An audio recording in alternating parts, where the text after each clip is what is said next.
Okay, let's do it. So you're asking about whether a man wearing a hat is violating Paul's command for a man not to be covering his head. I have wondered about this for a long time. You know that in America they have a rule that you should not pray with a hat on. And if you go into church, everybody takes off their hat, and you see, funerals, all the men take off their hats when the guy's about to pray, and it's just very common in all movies and everywhere in American culture. You don't wear a hat when you're praying. And I thought that that was something that was forbidden to wear a hat. I thought that's what Paul was saying. I've taken that bait, hook, line, and sinker, but it's not an ancient belief, guys. A hat is not what Paul is forbidding. Now, nevertheless, I'm going to say I've been so brainwashed on this. I still have this hypersensitivity toward it. I don't know if I'll ever reach a point where I can just pray comfortably with a hat on my head just because I'm so sensitive. I'm like the person who thinks, I'm like the Jew who's gone his whole life not eating pork. And I know that it's lawful, but I'm just so like, man, I've just never done it. But That's I'm going to show it to you, that's though, Dante. that's what happened to me with the law of Moses. I stopped eating pork and Mm-hmm. I can't eat it anymore. Mm-hmm. Now, obviously, we are allowed to eat pork, but I'm just saying my situation with not wearing a hat is equivalent to that. I know from studying that what Paul is forbidding a man to wear actually is the female head covering. It is the thing that covers the whole head. Okay. So that means that if a woman just wears a hat, it just doesn't count at all. It's pointless. Correct? Yeah, that. Pointless. Yeah, it has nothing to do with what Paul is commanding women to wear. Yeah. Wow. That's crazy. Let me give Oh, you. dang. And here I was being legalistic about wearing a hoodie and praying. No, I used to be like that, guys. I would be sitting here like right now, where I would have my headphones on my head because I always wear a gaming headset. Not that I'm gaming, but I just wear one to talk to you guys. I'm using one right now, and I'd always like lift my headset off my head, off my ears to pray because I thought, Paul says don't have anything on your head because that's a sin. Don't be doing Same. that. That's what I do. Yeah, That's what I do. and guys, I'm just going to show you what it is. You are all going to learn it tonight, right now. In fact, I'm going to share screens. Now, I am recording, and I'm going to switch to Discord. Let's see if I can record maybe just. Here we go. This way we can go back and forth. Okay. Well, first we're going to jump over to. I'm going to share screens, by the way, guys. I'm sharing screens. There we go. Okay, first I'm going to jump over to 1 Corinthians 11. We're going to talk about head coverings tonight. Okay, so Paul says, now I praise you because you remember me in everything and hold firmly to the traditions, just as I delivered them to you. By the way, Paul doesn't tell you what traditions, guys, but when he was with them, he delivered many teachings and many traditions. He even taught about women covering their head. But now he's reminding them of something. But see, guys, the apostles handed down many traditions, as we can see, that are not recorded in the New Testament. Okay, he says, but I want you to understand, because apparently they don't understand this. I want you to understand that Christ is the head of every man, and the man is the head of a woman, and God is the head of Christ. Every man who has something on his head while praying or prophesying disgraces his head, but every woman who has her head uncovered while praying or prophesying disgraces her head, for she is one and the same as the woman whose head is shaved. So let's look into this. I'm reading New American Standard 1995. The question here is, what is this something? Every man who has, and you can see that there's this word added here. It's in italics. Whenever it's in italics, guys, it means it's a word that the translators added in order to help you understand what they're really saying here. But let's check it in the Greek. Every man who has something on his head while praying or prophesying disgraces his head. Let's check it in the Greek. We're going to go like this. 1 Corinthians, well, there it is. And we're going to go down a little bit. Here we go. This is verse 4. Every man praying or prophesying, and notice how it doesn't say something on head. It just says any man praying or prophesying, and then there's this word kata kephiles. So coming, or it says on head having dishonors the head. So what is this word for on the head? This word for head here, kephiles just means head. That's all the word means in Greek. So there's that word, head. And then here's the word for on, having what on head? Well, it's just the word kata. Kata just means coming down from. Like the beginning of the gospel, well, all the gospels, they start out like this. They say kata Matthew, meaning gospel according to Matthew, or coming down from Matthew. That's what it says in the original Greek. That's what the heading says at the top of the page. Kata Matthew. So kata just means coming down from. It doesn't specify anything in particular, just here it is in the Greek. Down, against, according to. That's what it means. Against, down from. Sometimes it means throughout. But yeah. So it's not being specific. What is this? What does the phrase here mean? Because kata can mean something by itself, and kephiles means something by itself. But what does it mean, kata kephiles? This together means something. And I found out recently what it means, guys. Even I am learning this, recently on my own from research, what kata kephiles means. Well, let's jump over to let's look up Haman.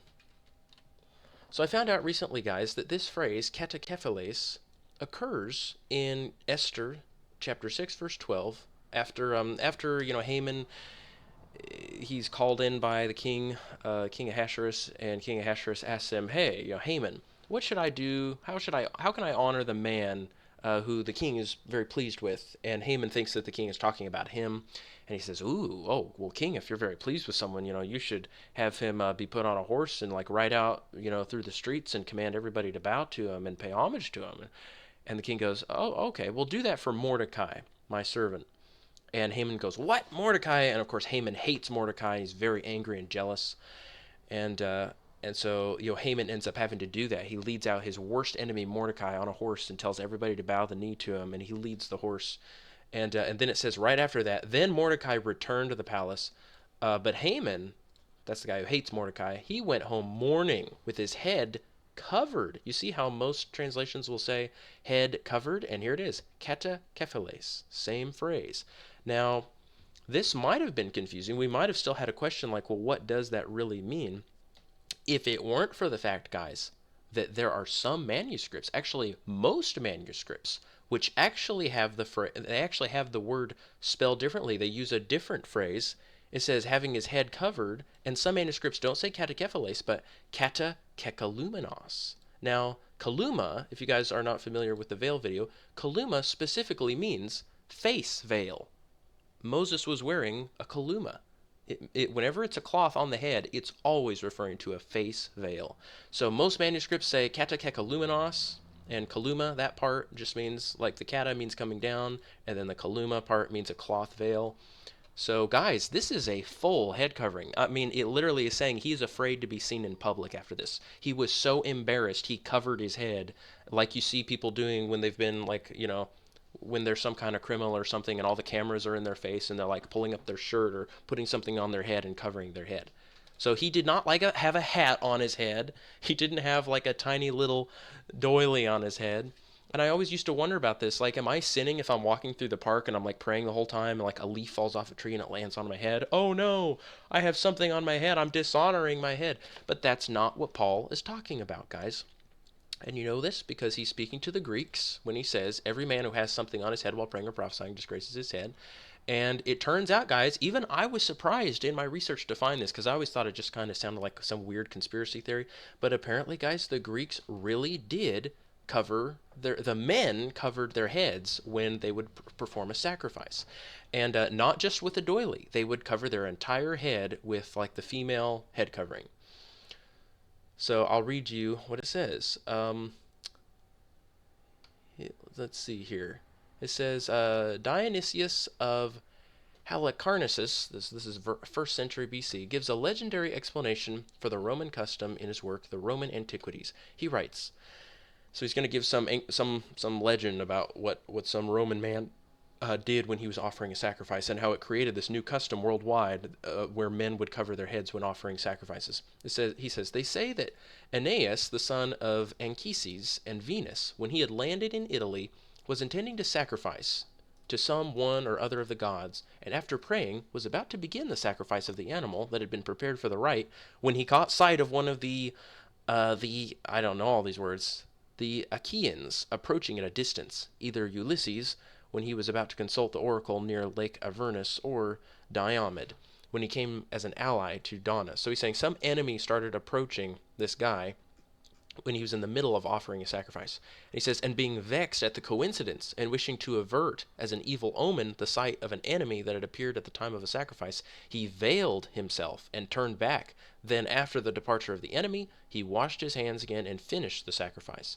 When the sacrifices turned out rather favorably, he was pleased at the coincidence, and observed the same practice on the occasion of every prayer, and his posterity keep this also as one of the customary observances in connection with their sacrifices. This is typical of ancient explanations for customs. The custom is attributed to a legendary founder of the race whose descendants quite naturally follow his example.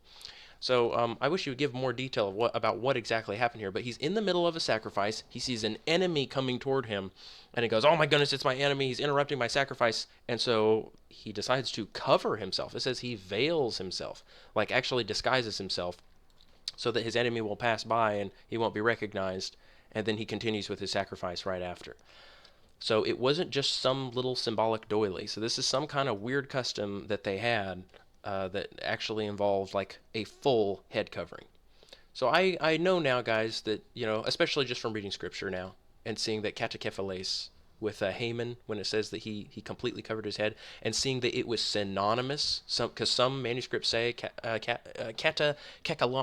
oh my goodness, my tongue, kata kekaluminos, that is synonymous. It means face veil. So even though you have two different manuscripts, guys, I don't see these manuscripts as contradicting each other. I just see it as them just using two different spellings to describe the exact same thing. And so it's not the end of the world. You see that even in the New Testament. Sometimes two words being switched out, but they're like synonyms. They have the exact same meaning. So, I got a question. yeah, go ahead, Maurice. What if you're wearing a blanket over your head? Does that count? Well, it's definitely a lot closer to a full head covering, because even a woman can be considered Oh yeah. covered. She can be considered covered if she has like a whole blanket draped over her head, and like if she's looking downward. As long as she's looking downward, you cannot see her face.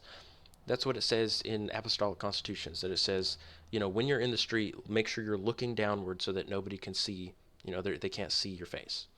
So Yeah, because sometimes I be praying when I'm when I'm trying to sleep. Sometimes. I, So I see, now understand, Maurice, that the main problem here that Paul is addressing, when he's saying that every man who has something on his head, if he has something coming down from his head while praying or prophesying, he is addressing these men who would wear this female head covering. And the women, he's saying, you need to quit that. Where I guess they would take off their head covering because they're like, well, if I'm praying or prophesying, I don't want to have something on my mouth here, so I'm just going to take it off of my head. And he's saying, no, if you're going to pray or prophesy, you need to keep that head covering on. They already had it on all the time. He's just saying, do not be taking it off to pray or prophesy. You leave it on. all right. Yep, that's what it means. But as I was saying, I have recently done so much research. I have found so much on this subject, just massive amounts, which I will share. I'll probably have to do it in another video sometime. I don't know if you guys want to go over this right now, but we could if you want. I don't know. You guys feel like you understand this subject of the veil pretty well already? Anybody struggle with it? Uh, Anybody have any doubts about it?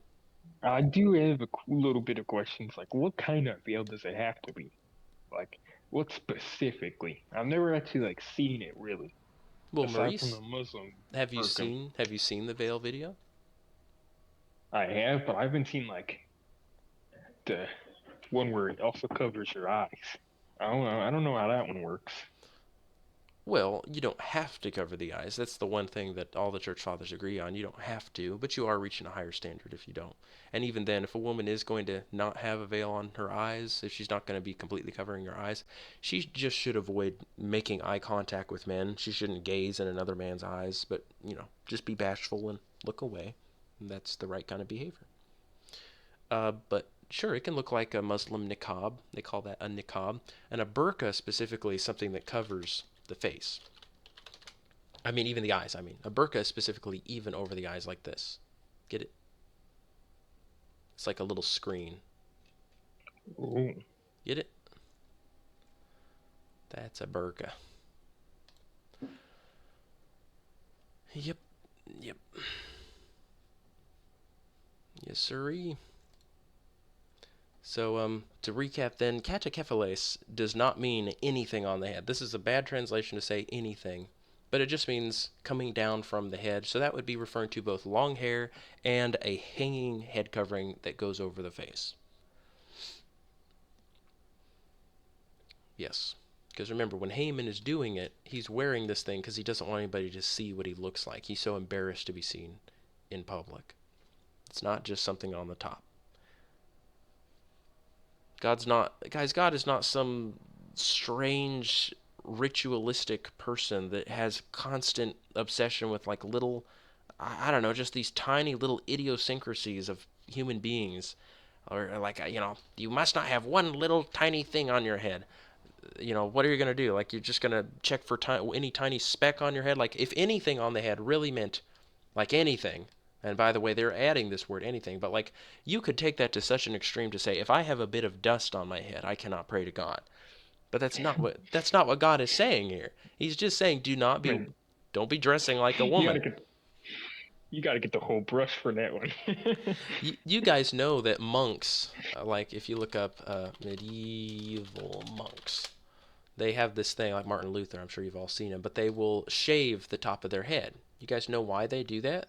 The reason they did it is because they were taking this to an extreme of having nothing on the head.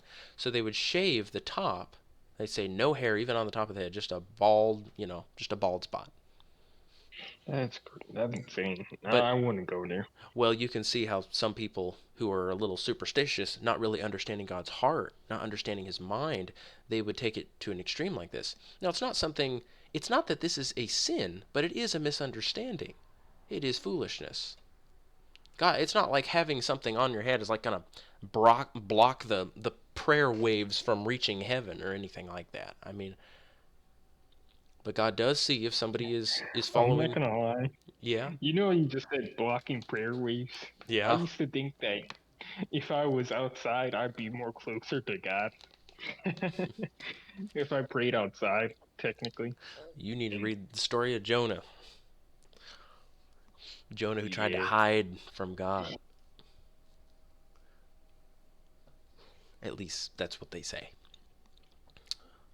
I don't even know if that's true. I'm not sure that's what he was doing, but he did run away from God at least. There's some people who do think, if well, Job says it, wherever I go, if I'm on the bottom of the ocean, you're there. So it doesn't matter where you are, God is there. He can see you, he can hear you. And the whole thing about men not having something coming down from their head is just, again, still about, it still is about modesty and just about accepting your masculine traits. You need to embrace those, not be wearing any female garments. Like these Greeks who would put on a female head covering when offering sacrifices. Yep, Wait, doesn't the Bible say men shouldn't wear female clothing? it sure does. That's what it's talking about. Oh, man. Yep. See these guys? They have all these little murals of Roman priests putting on a shawl on their head when they're offering sacrifices. So definitely none of that.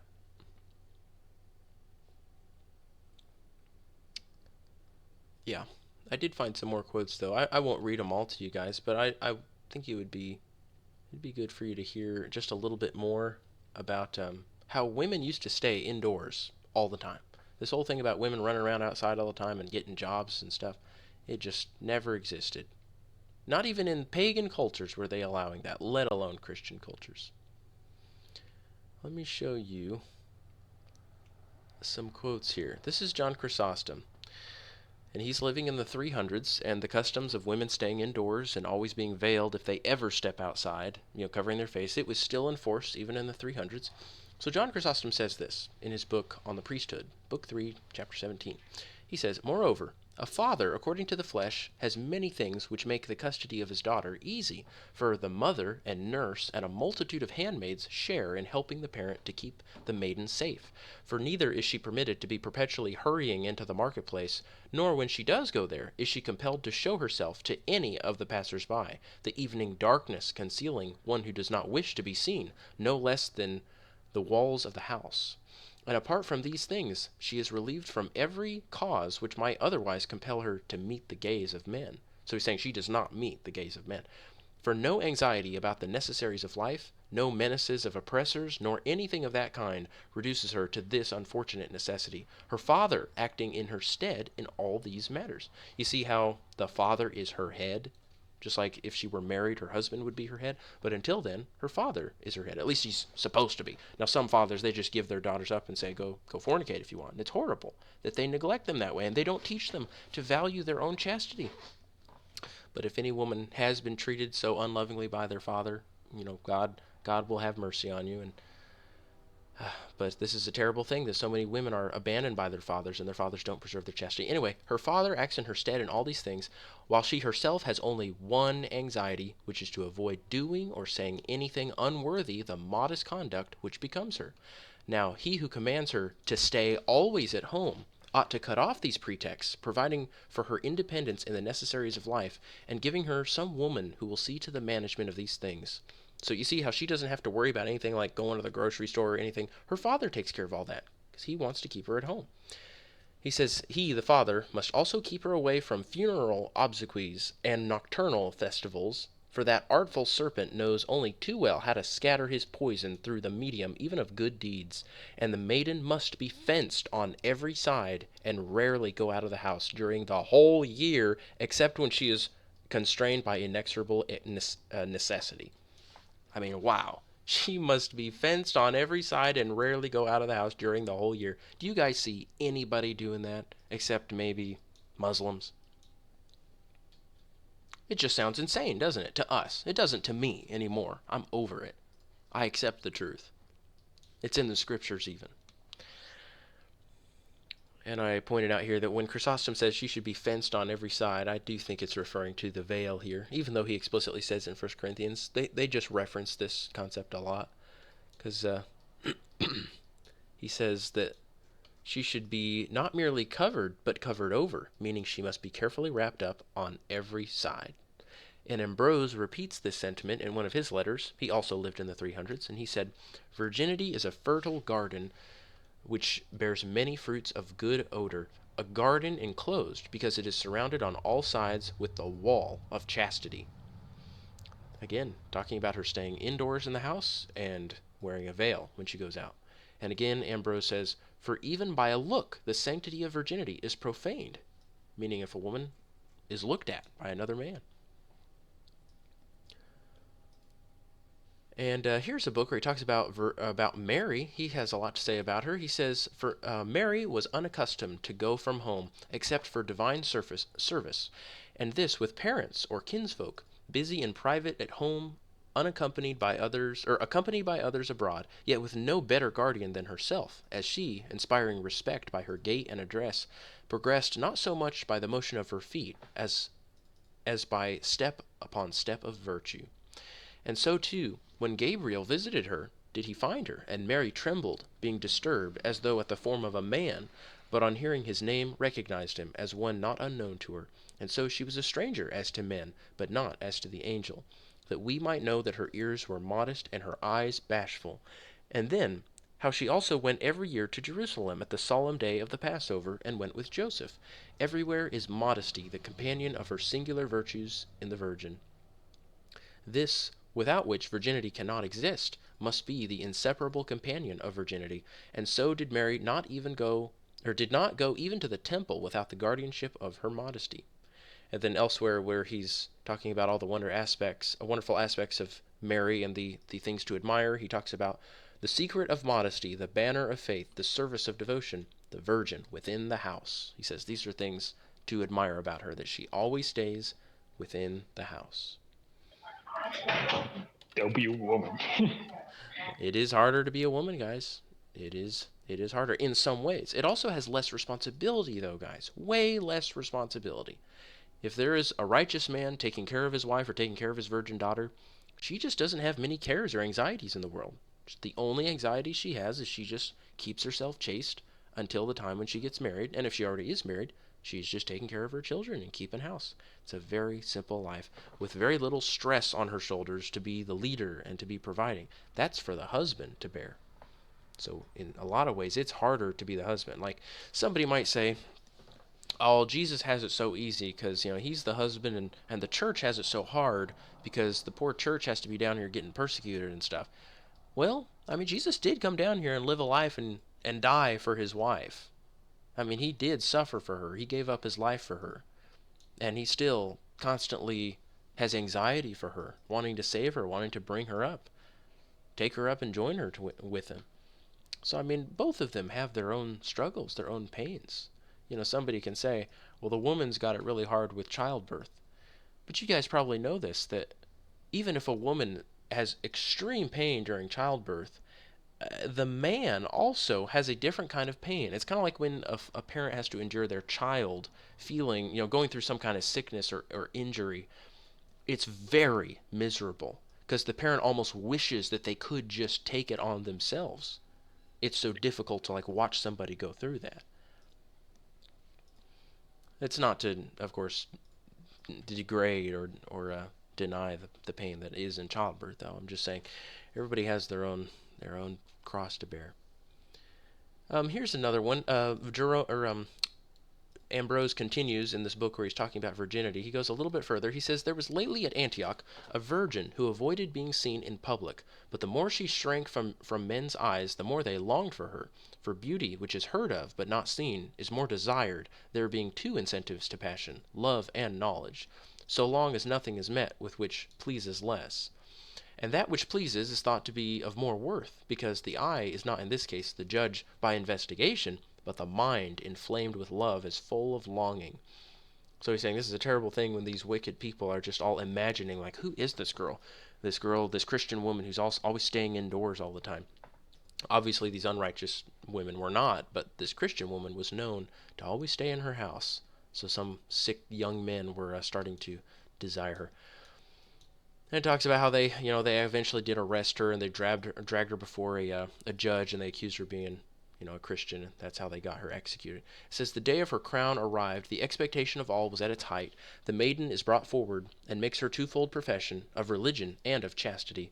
But when they saw the constancy of her profession, her fear for her modesty, her readiness for tortures, and her blushes at being looked on, they began to consider how they might overcome her religion by setting chastity before her, so that, having deprived her of that which was the greatest, they might also deprive her of that which they had left.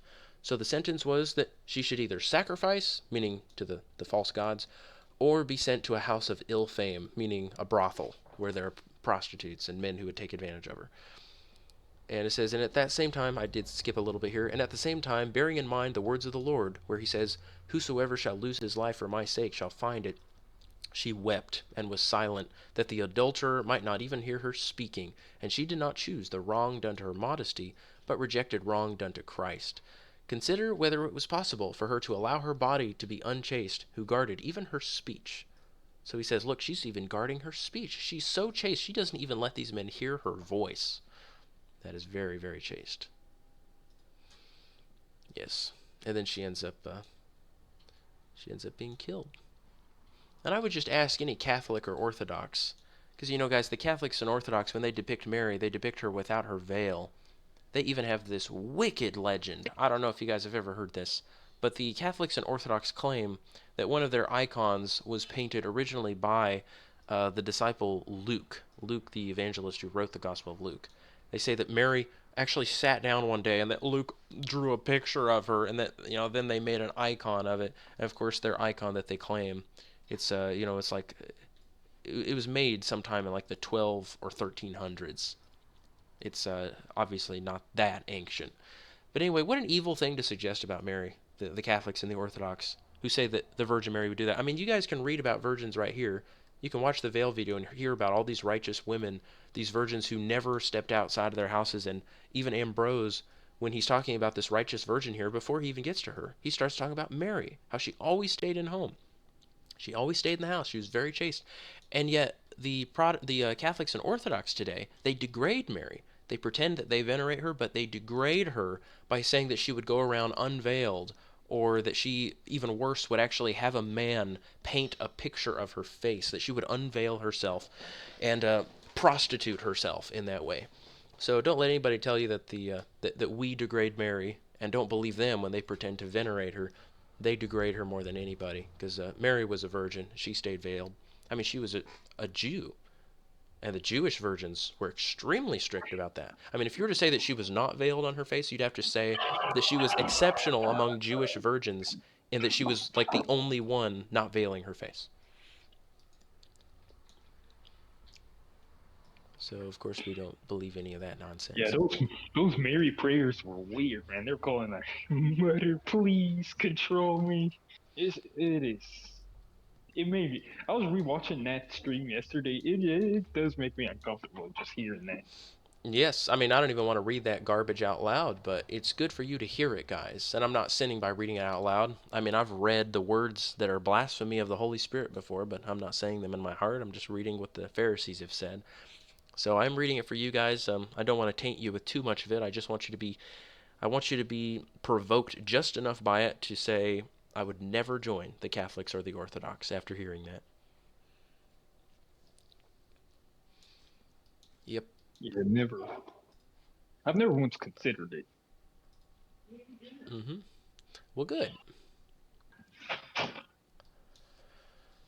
Yes, here's I had a lot of quotes from the Greeks in that veil video, but here's another one from a Greek named Dio. He lived from 40 to 112 A.D. So this is even after Christ, and they were still veiling. But in one of his orations, he mentions that in the city of Tarshish in Asia Minor, there was in his day a custom still in force as a remnant of the orderliness and sobriety of former days. Remember, this is a Greek philosopher, it's not a Christian. He's just telling you what even secular people did back then. So, yes, it was a remnant of orderliness and sobriety of former days. He says a convention regarding feminine attire, a convention which prescribes that women should be so arrayed and should so deport themselves when in the street that nobody could see any part of them, neither of the face nor of the rest of the body, and that they themselves might not see anything off the road. That's how it was back then, guys, all around the world. And then I was taking some quotes from this website that was going over some old books on the subject. Here's this guy named Joachim Jeremias. He apparently is a historian. He went over some Jewish customs, and in one of his chapters, this guy lived in the 1900s.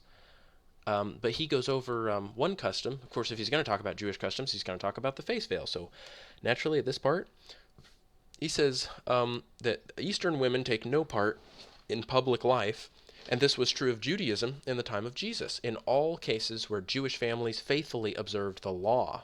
This is what Joachim Jeremias is saying. So he's saying these Jewish women are observing the law, and that's why they don't show themselves in public. And he says, when the Jewess of Jerusalem left her house, her face was hidden by an arrangement of two head veils, a headband on the forehead with bands to the chin, and a hairnet with ribbons and knots, so that her features could not be recognized. It was said that once, for example, a chief priest in Jerusalem did not recognize his own mother when he had to carry out against her the prescribed process for a woman suspected of adultery. Any woman who went out without this headdress, meaning without her face being hidden, committed such an offense against good taste that her husband had the right, and indeed the duty, to put her away from him, and was under no obligation to pay the sum of money to which, on divorce, the wife had a right by virtue of the marriage contract. He says there were even women so strict that they did not once uncover their head in the house, women like Kimhit, who, it was said, saw 7 sons admitted to the high priesthood, which was regarded as divine reward for her extreme propriety. And then she says, may it, meaning this and that, befall me, if the beams of my house have ever seen a hair of my head. So she's saying, yeah, she says, may, some kind of calamity befall me if it turns out that even, a beam in my own house have seen what I look like. So she didn't even unveil in her house. This woman, they say, was extremely pious, but she certainly never showed anybody her face in public. I'm not gonna lie, Luke. It's really hard to get used to. Like, we're not used to like this head covering stuff because this That's feels that's still feels. that's why I'm repeating it, Maurice, because it is new for you. Aramis tells me, Luke, you shouldn't just assume that just because you made that huge veil video that everybody's accepted it now and it's easy for them to accept. You got to repeat this stuff, probably on every subject, not just this, but especially on the things that are new for you. But guys, it's undeniable that this is how it was in Jewish times. And understand that Christianity is the fulfillment of everything that was in Judaism, and that we don't live less righteously than the Jews, we live more righteously than the Jews. If anybody were to say, well, that was only for the Jews, we're Christians Oh, we're now. definitely called to a higher standard. We sure are. You should hear Jesus on the Sermon on the Mount. He said, you heard that you're not Oh supposed to yeah. commit adultery. I'm telling you, don't even lust. You heard you're not allowed to murder. I tell you, just don't even be angry at your brother without a good reason. So you can be sure, guys, if all the women were veiling, and again, they all knew that this is observing the law. They said Jewish families faithfully observe the law, and that's why they covered their faces. So guys, if we are living to an even higher standard, this is why Christians, so many of them, and the early church fathers talk about this, we actually even live celibately. Living celibately was a pretty rare thing back then, but not for Christians. We Christians are celibate. Even in our marriages, the church fathers talk about how so many Christians, we're supposed to see our own wives as our sisters and not burn in lustful desire for them, not be animals, but to have self-control and to recognize our marriage is not going to last forever. You're not going to be married to your wife in heaven. You're just going to be siblings. So why not just start living like that right now? Why not just see it that way? Just be productive and fruitful in your marriage, but don't be sex fiends. Don't be obsessed with your pleasures. Not even the animals have sex with each other just for pleasure. They do it for reproduction. Don't be worse than an animal. Yeah, that's one of the good points Chris made. I already watched Chris's recent video. He was talking about how doing that every day is like bad. And yeah, he is right on that point. It is weird because it's like unbridled lust. That's like a sin. Yes, and it's very foolish to think to yourself, well, I want to get married just so that I can, act the way I already act, masturbating every day. But I just want to do that like with a person now. I just want to unleash all of my lust on a human instead of doing it alone. But that's not how God wants us to live. You need to have control of yourself. And you need to treat your own spouse with more respect than that. That is, I don't want to be really lewd on here, but since we're on the subject, that is a form of masturbation, just to use somebody that way. I mean, would I be better than any of you? Would I be more righteous if I, said that I got a wife and that I just was doing this, I was living the same way as I did before I was married? And you're like, yeah, Luke, you are righteous because you actually, you don't just do it alone in a room. You actually got married and now you just do it all the time. I mean, this is, I'm not controlling myself any better than any of you if that's what I were doing. I'd just be just acting like this out of control person. No, you are capable of sinning in your marriage, and most people do commit horrible sins in their marriage. They're terribly perverted. Well, anyway, on this subject, let me recap then what Jeremias, this guy Joachim Jeremias, in his little historical book here is saying. That he says, he says there was a woman. He says there's a chief priest in Jerusalem who didn't even recognize his own mother when he had to carry out against her the punishment for when she was suspected of adultery. He didn't even know it was his own mother. Why is that, Maurice? Why didn't he know it was his own mother he was sentencing? Because her face was covered. Yeah, her Of face course. is covered. I mean, it's amazing, guys. This is just a fact. You can look it up, and I've got so many more quotes here. If you want to read one from It's Philo. also, yeah. It's also how Judah didn't know Tamar was his daughter. And I had a question about that, but nobody answered. I'm Oh, just wondering. what was it? It was about because Judah like blamed Tamar when he was the one who went in with her. I don't know why he blamed her, even though he did it. He did the deed. Well, he blamed her before he knew all the details, and of course he was an unrighteous man. Judah and all his brothers were unrighteous men. Remember that Oh this man. this event took place after they had sold Joseph into slavery. Oh yeah. So, Incredible, yeah, he's not a righteous man, but he did repent at the end of his life of a lot of these sins. Yep, all the brothers did. They repented, they became righteous again. But the story is symbolic, it is symbolic of Christ. Many stories, even though sometimes the characters in them are evil, they're doing something evil, it can still represent something, a relationship between, Christ and his church and the synagogue. The church fathers tell us when David went and took Bathsheba away from Uriah the Hittite, that this symbolized Christ taking away the wife, or taking away the church from the Jewish leaders who had taken the Christ bride. They were, considered themselves married to her, and Christ took them away. And they say, every single part of the story is symbolic, and it is. God worked it out, because David commands Uriah. He says, "Go wash," and Uriah refuses to be washed, and he ends up getting destroyed. The fathers say this symbolizes Christ telling the Jews to be baptized, and they wouldn't, so they ended up having their city destroyed. Another question about how the symbols work, bro. How does God influence people's free will to make it to they symbolize Christ? How does that work? God has his ways. I mean, you can ask how God makes the sun Oh, come up, but God does work it out. This is interesting. something Aramis and I were talking about today, guys. On the one hand, I always want you guys to be extremely impressed with God's ability to infuse these ideas all throughout history and in the scriptures. But on the other hand, even though that's true, and I'm not contradicting in any way, but I'm just saying something quite amazing. It amazes me when we think about this other fact. Guys, when people make stories, like all throughout life, things end up just being metaphors all the time. Like everything is metaphorical. And so many movies, guys, even when the filmmakers are not trying to make it metaphorical of Christ, they just are. Just all the time. So many movies. I watched Bug's Life with my children not long ago. And I just couldn't help watching the whole movie, just how symbolic the whole thing is from beginning to end. It's symbolic of Christ. I don't know if anybody's seen that Pixar movie, but it's Well, just, if I could just interject, Luke, Dang, it's God's not it's not at flexible. all impressive anymore because our culture is so heavily influenced by Christian themes, and it's a whole subject in literature. They're always talking about this. Just so many authors, at first intentionally, a lot of them intentionally, and as a consequence, then some of them unintentionally, making so many characters having similar qualities to Christ.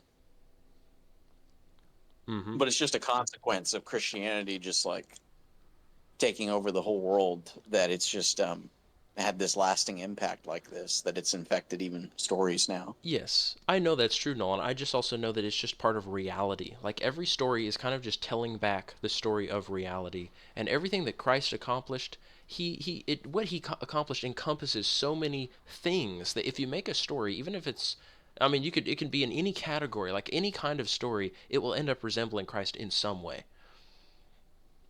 And the more righteous, the more heroic and self-sacrificial you make a character, the more they just end up being like Jesus. And every villain, the more evil and diabolical and clever and you make a villain, they just end up being more like Satan. That is Satan. He is already the ultimate villain, and the things he's done are already just clearly manifested.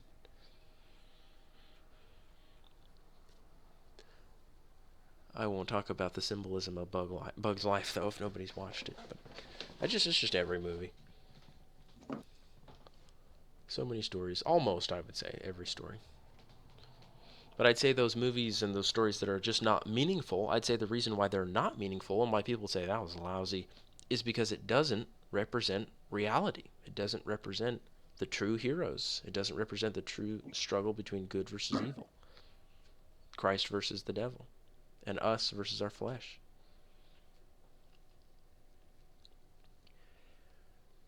We were talking about veiling customs, Nolan. Did I already show you this, Nolan? How in the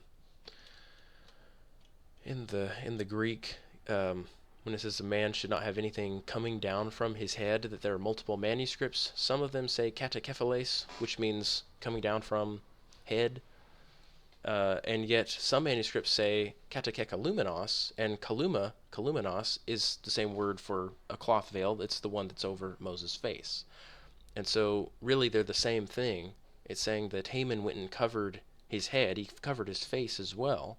But it's, they're the same. Both manuscripts, I don't think they're saying two different things. I think they're just spelling things or describing it with a different word, but it's the same face veil in both cases. So Paul forbade. For the fathers, is that variance, is that observed in the fathers as well, and the words that they use? I don't know if any church father quotes this part. I don't think any church fathers. Do any church fathers quote Esther? It's kind of a super rarely quoted book. Yeah, no, not Esther, but you're just saying the discrepancy only occurs in Esther? Yes, this part right Okay. here. Yeah. I get it. I get I it. was looking at on Wikipedia. They said some manuscripts read katakephiles instead of kekalumenos. So yeah, the katakekalumenos is undeniably a face veil, but this one is more ambiguous, and people have wondered what it means because it's the same thing that Paul is saying when he says that every man who has something on his head disgraces his head if he's praying or prophesying, and that's why we've all been so sensitive about the baseball cap or whatever. But it is face veil. That is what Paul is saying you should not be having. Which just makes sense because he's talking about women having a face veil. It just makes sense. I've been putting together every single instance of somebody doing face veiling. Here's a weird one, Nolan. I know this is kind of random, but you know the story in Judges 4 where Jael calls Sisera. She says, "Turn in, my lord, turn in to me. Don't be afraid." And he came into her tent, and she covered him with a rug. You know how it says rug? You know the story? It's apparently this word that they use for rug, they don't know what it means. It's an unknown Greek word, and even in the Hebrew, they're not quite sure. So it just means some kind of shawl or something. It means some big fabric covering. So she covered him. This is the word. It's suna kalupsin.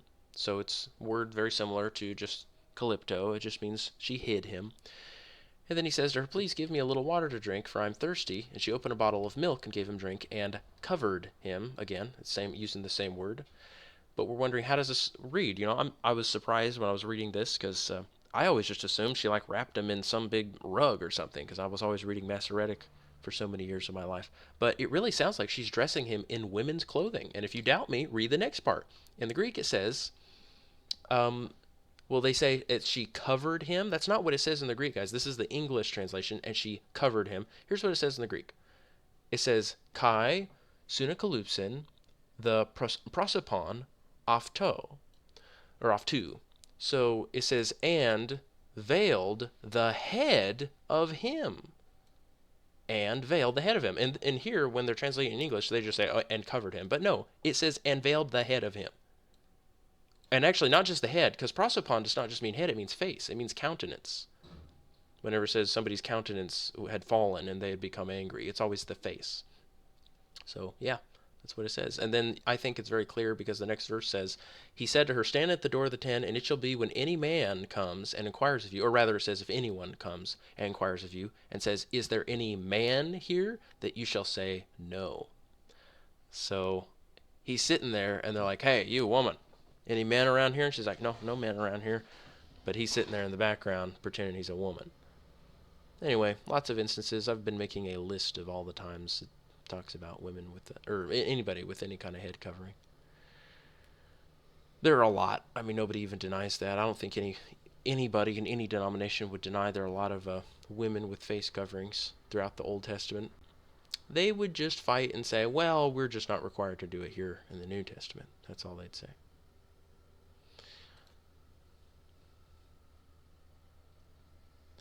Yeah, well,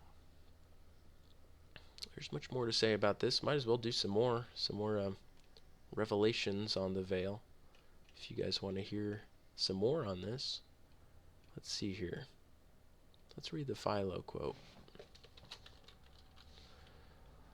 Here, Philo of Alexandria, most famous Jewish philosopher. He was alive at the time of Christ, and Jerome says he actually met Peter, and that Jerome calls him a church father. He says he became a Christian. This is not included in any other history except in Jerome's account, where he talks about Philo of Alexandria. Anyway, Philo, very wise man. He lived from 20 BC to 70 or 50 AD. In his treatise, The Special Laws, he gives an interesting comment about the significance of the Jewish woman's head covering. Regarding the procedure followed by priests who examined women accused of adultery, he writes, "And the priest shall take the barley and offer it to the woman, and shall take away from her the headdress on her head, that she may be judged with her head bare, and deprived of the symbol of modesty which all those women are accustomed to wear who are completely blameless." And the Greek word translated for modesty, of course, is eidos. It means shamefacedness. So it's the same thing. Yep. Anybody who looks over the stream again can just read all the stuff I've got on the screen. But,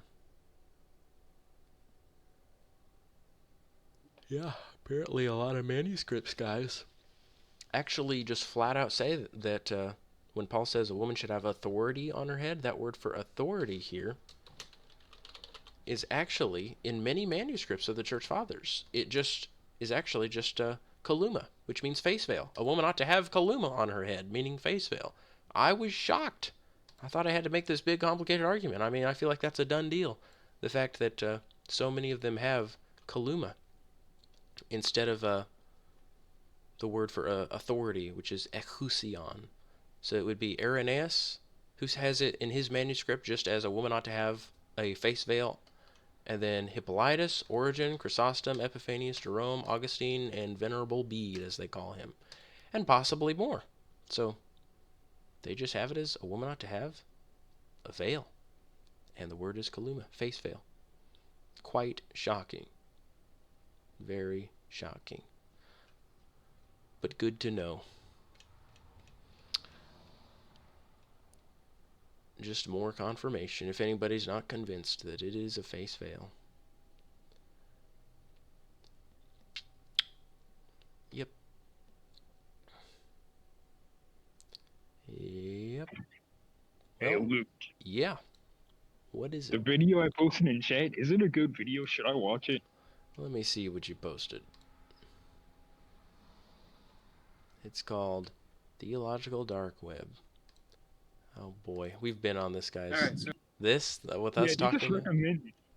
Yeah, the YouTube just recommended me that. I find that kind of funny. It just recommended me you guys.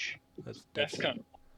That's funny. Yes, we did talk to that guy. That guy is just an irreligious person.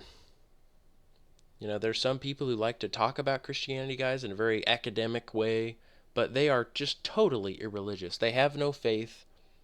They just are not. They're just not sold out to God. They're like, he's a programmer. That guy we had that little discussion with.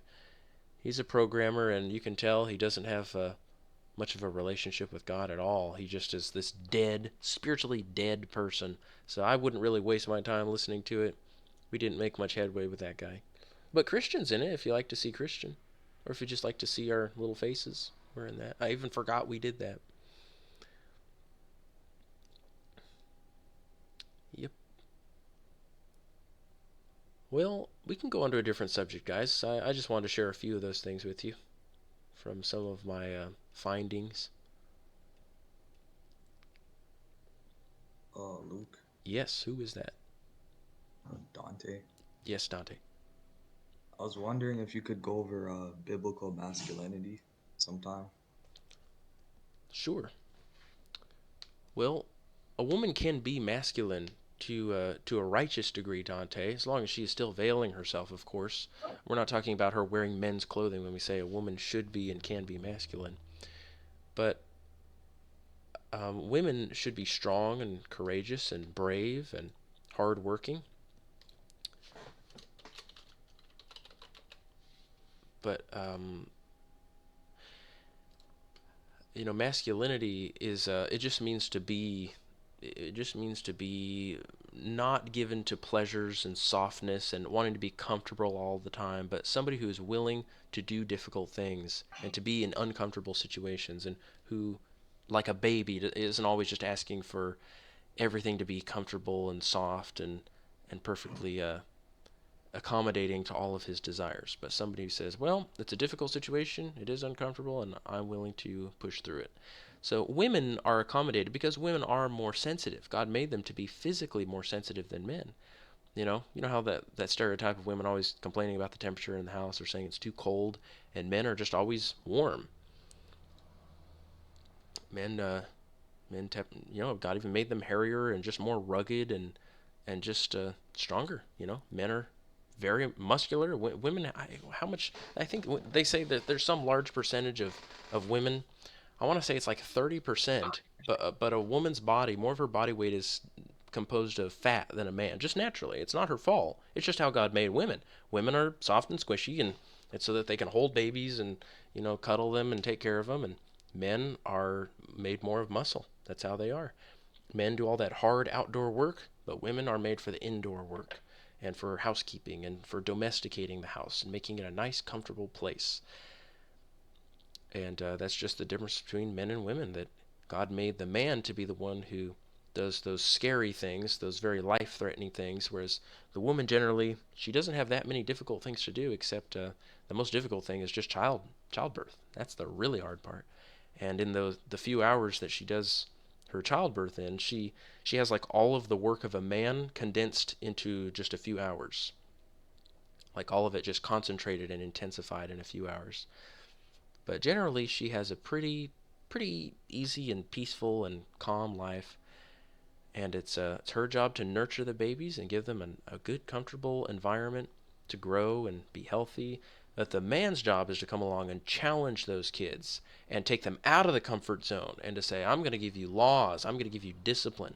Men are naturally very good lawgivers and good discipliners, but women are not. Women just do not naturally lay down laws very well or structure homes. And we would say that when a woman is very much a great lawgiver and good at discipline, we would say she has some masculine traits to her, which is good. Those traits it's good for her to be masculine in that way. It's not her overstepping her bounds or what's naturally right in a woman. God just made her to be weaker in some ways for the sake of sympathizing with the children, and that she is the mediator between the children, who are very weak, of course, and the man who is strong. She's trying to lead them up by degrees up to that point of being strong, and especially the sons.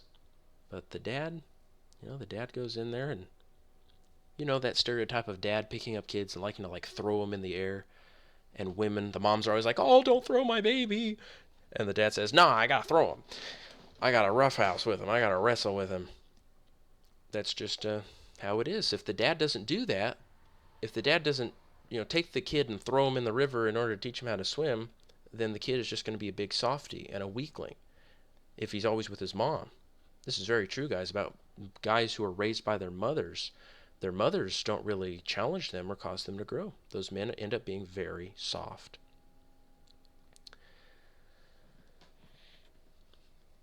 So they're working together. The man and the woman both serve their own purpose, their own role, and they're complementary.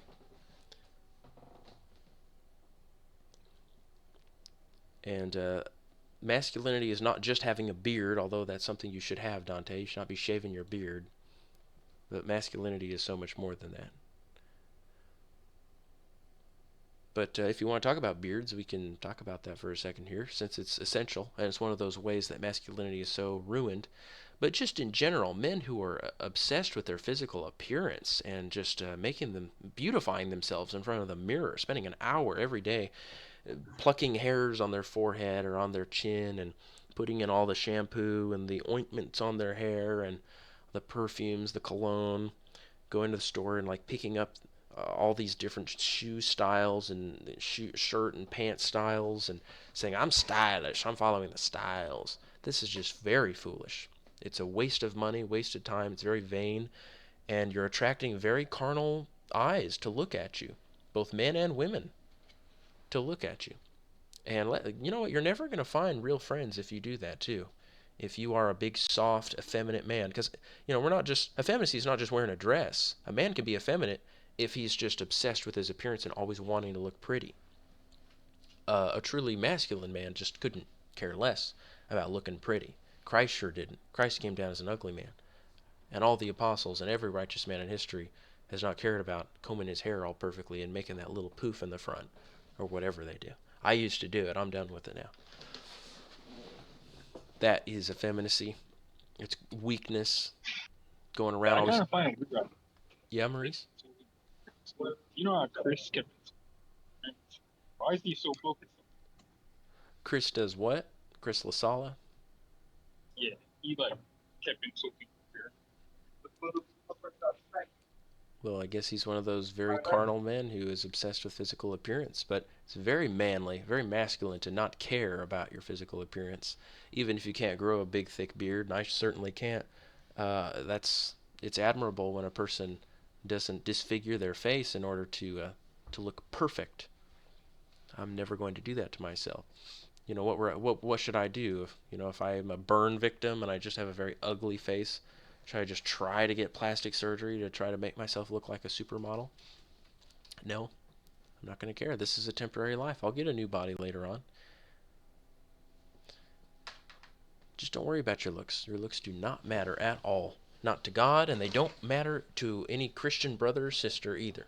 They will not care what you look like. And again, on the subject of marriage, if you're looking for a righteous wife, then don't try to make yourself look handsome, because you're going to make it hard for yourself to find a righteous wife if you're putting out mixed signals out there, because only carnal people will be attracted to you because of your looks. So you're going to be attracting a mixed crowd. You're going to be attracting carnal people, but you're going to be hoping for some righteous woman to be interested in you. And why not just be consistent? Why not just test them? And don't make yourself handsome. Let yourself only be attractive because of your good character traits, your virtuous qualities. Let those be the only thing that are visible, the only things that anybody notices. It's just an easy way to find, just to weed out any carnal people who only want to be friends with you because they're stylish.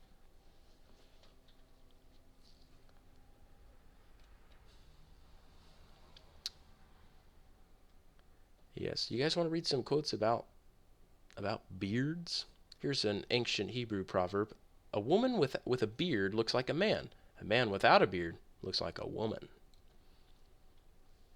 Yep. That is a nice quote. Yes. That is cool. Yes. You gotta get that beard, Luke.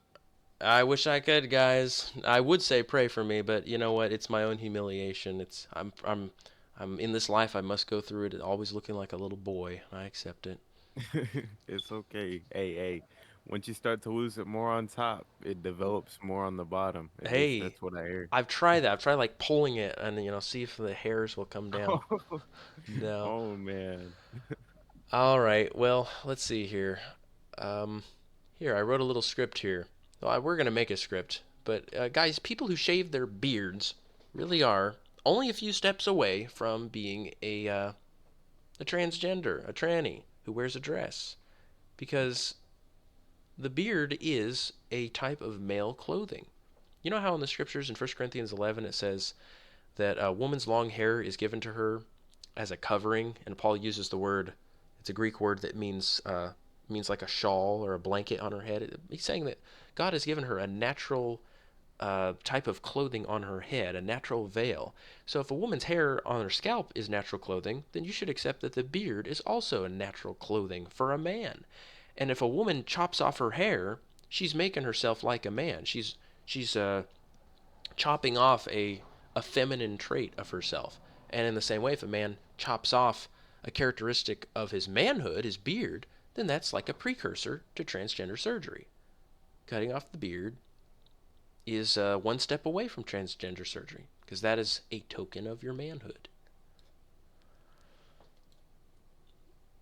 Kids also used to celebrate when they would have some hair starting to grow on their mustache or on their chin, and they'd say, "Hey, look, Dad, I'm becoming a man." And nowadays, it's this terrible thing where instead of these boys looking forward to becoming men and growing up and being masculine, now they look forward to shaving. It's so weird in movies how the kid is like, I get to shave for the first time. It's like, yep, you're a man now, because you have to shave. And then they call it clean shaven. We should just start calling it dirty shaven. Were you going to say something, Aramis? You put up a hand signal. You're just giving me an amen. Yes. Well, guys, Christ did not shave his beard. He had a beard. He made all of us men to have beards. It's because of the curse. But he got it plucked out, though. He got it plucked out. He sure did. And that was humiliating that they did that to him. There are other stories in the scriptures of David's servants having their beards plucked out. And it was humiliating for them. It's 2 Samuel 10:4.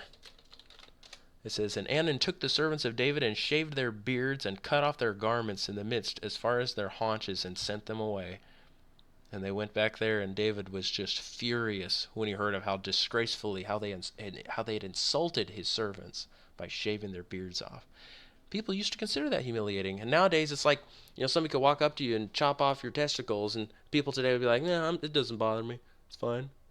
Well, man, you're just not even a man if that doesn't bother you. Somebody would make you look like a woman.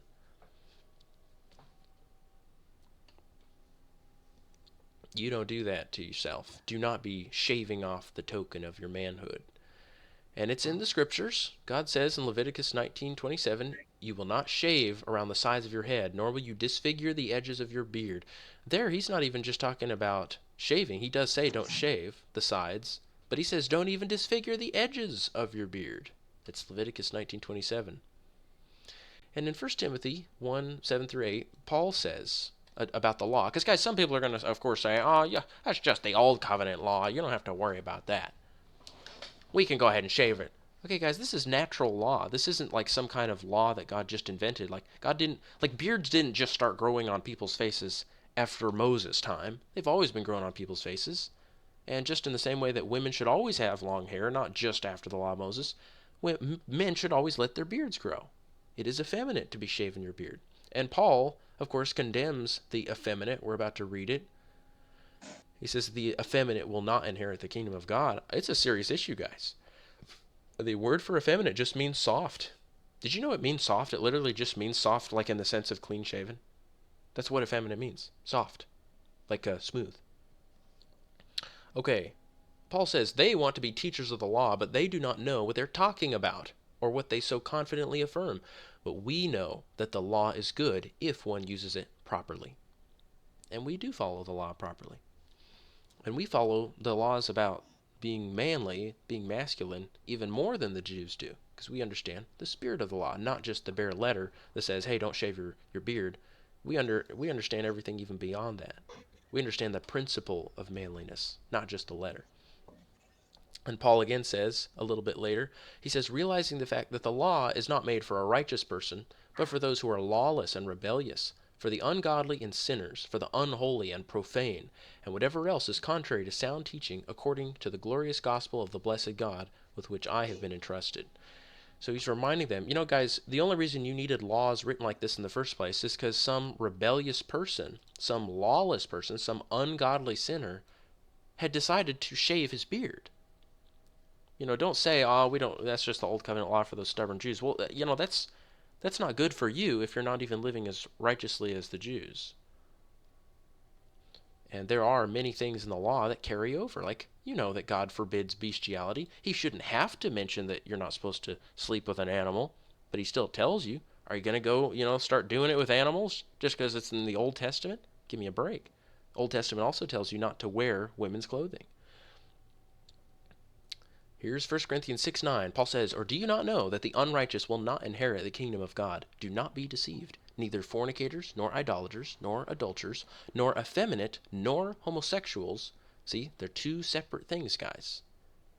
Effeminate, nor homosexuals, nor thieves, nor the covetous, nor drunkards, nor revilers, nor swindlers will inherit the kingdom of God. You guys need to ask yourselves, you need to go look up what effeminate means. It's on its way to adultery. It's inching toward to homosexuality.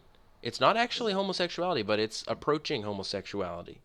It's what leads to it. When women start chopping off their hair and showing their faces, well, when they want to wear like men's clothing, they're approaching homosexuality. They've abandoned their proper place. And when men start growing out their hair long and they start adorning themselves with earrings and bracelets and perfumes and things, and they start shaving their beards off, guess what? They're on their way to homosexuality. And it only took a few decades, guys, after feminism, after World War II, for us to have now transgenderism as being mainstream in culture. It's very quick.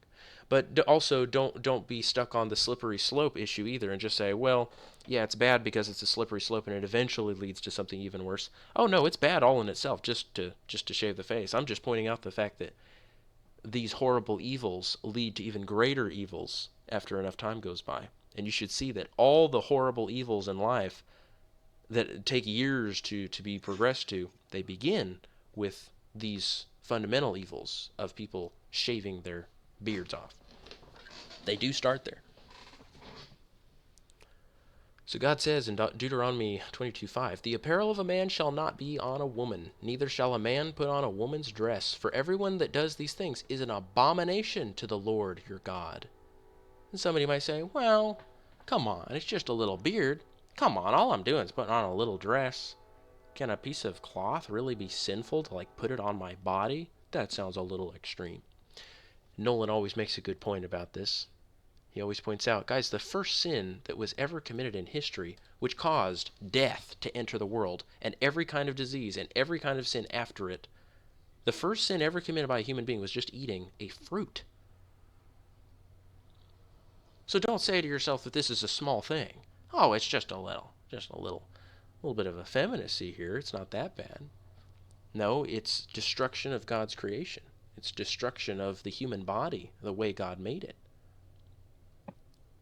What's your opinion on dreads? Like dreadlocks? Well, just don't have long hair. I mean, if your hair is long enough to be made into dreads, I think it's probably too long. Not that I would wear anything like that. I never. Yes. I mean, I guess it's possible to have tiny dreads, but what's the point? Just let your afro grow. I mean, but not too long, but just let it grow. Don't make it into dreads. What's your position? Well, obviously braiding your hair as a man is. I was finna ask braiding, but Nah. I mean, dreads are just braids. I wouldn't do it, guys. If I had an afro, I'd just try to keep it pretty short. Nope. That's what I'd do. Hey, Yep. Luke, this is kind of a dumb question, but in the chat, what if it got to that length?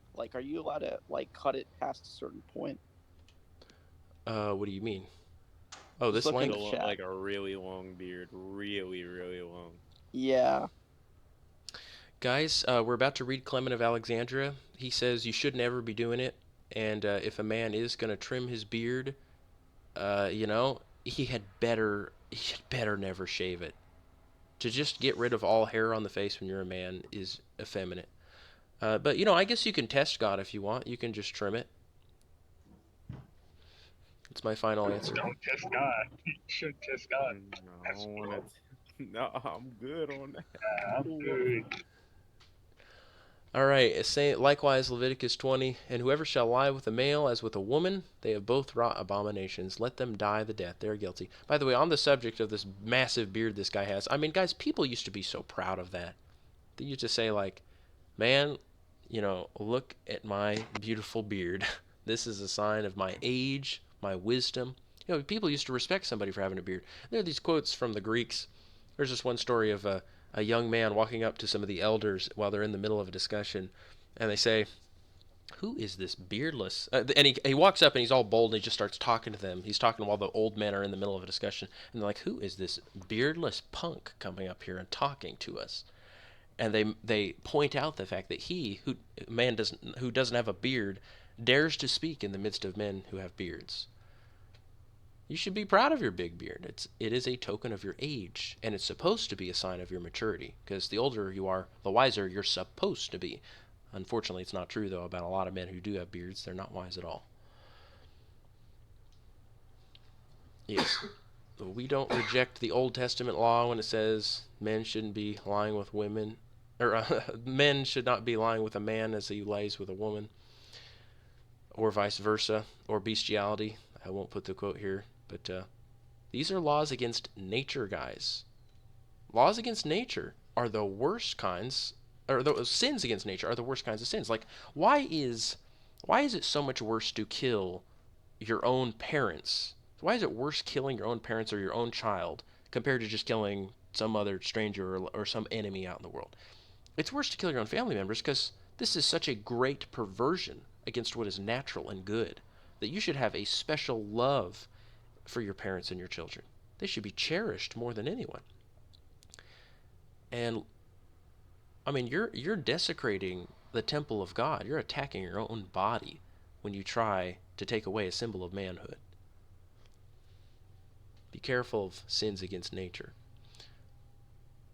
Yes, Paul again says, we know that the law is good if one uses it lawfully, realizing the fact that the law is not made for a righteous person, but for those who are lawless and rebellious, for the ungodly and sinners, for the unholy and profane, for those who kill their fathers or mothers, for murderers and immoral men and homosexuals and kidnappers and liars and perjurers and whatever else is contrary to sound teaching, according to the glorious gospel of the blessed God with which I have been entrusted. I guess this is a copy of what I said, but I'm glad the full quote is there. Yes.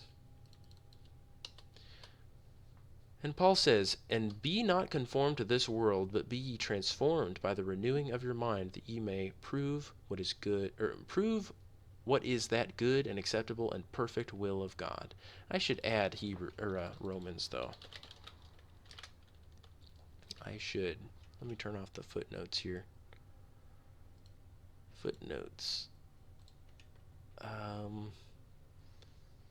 He talks about, for this reason God gave them over to degrading passions, for their women exchanged the natural function for that which is unnatural, and in the same way also the men abandoned the natural function of the woman and burned in their desire toward one another, men with men committing indecent acts and receiving in their own persons the due penalty of their error. So again, nature, sins against nature, perversions, and it all starts somewhere, guys. Yep. And Paul even talks about how nature itself should, when you look at nature and you see how good it is, the way God has designed things, it should cause you to love God and see his invisible attributes. He says, for the creation of the world, his invisible attributes, his eternal power and divine nature have been clearly seen, being understood through what has been made, so that they are without excuse. Yes. All right, let's hear what the church fathers say about all this, though. What do you say? Let's hear what they have to say about beards and about effeminate men who shave their beards. Here is Clement of Alexandria. He says, a true man must have no mark of effeminacy visible on his face or any other part of his body. Let no blot on his manliness, then, ever be found, either in his movements or habits. See, effeminacy, guys, is not just shaving your beard. It's your habits, too. It's how you act. It's how you walk. It's when you're just some frivolous, silly, giddy little person, that is very effeminate.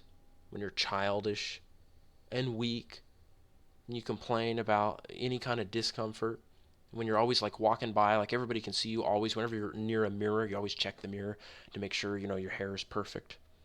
Make sure not one little hair is off. That is effeminate.